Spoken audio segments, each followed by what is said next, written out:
Hi there, Mark. Thanks for having us. You're very welcome. Come on in.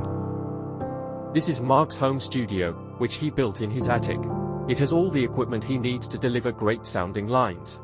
He's going to show us some of the equipment he uses to get the job done. So Mark, what kind of equipment do you use on a daily basis? Well, a lot goes into it, but the most important parts are the microphone and the audio interface. This is my primary microphone, the Audio Technica at 4033. It's shock mounted to reduce noise, and that goes into my audio interface that I'll show you in a bit. This microphone has been my workhorse for the past 3 years in voice acting.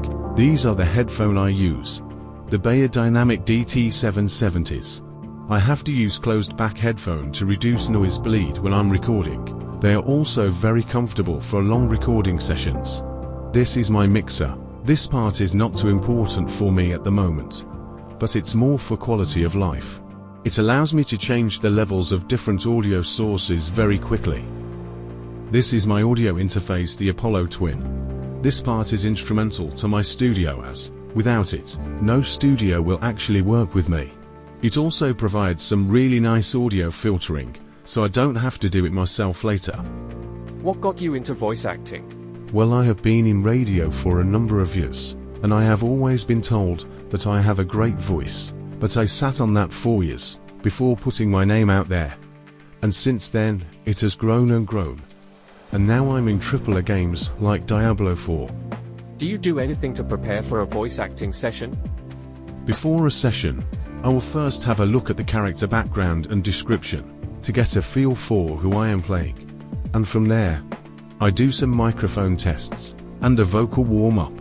What normally happens when delivering lines?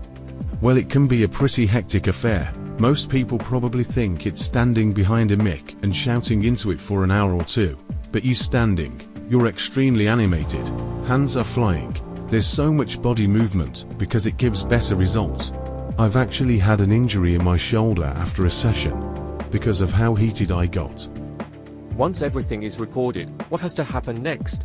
The next part depends on the studio I'm working with, but generally what will happen is I'll pull the audio into my editor and get rid of all the parts I don't need.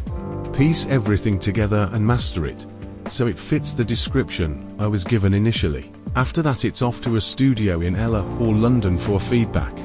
So a lot goes on behind the scenes for just the voice acting in a video game. Thanks for giving this brief look into your studio and how it works. My pleasure. Thanks for having me on.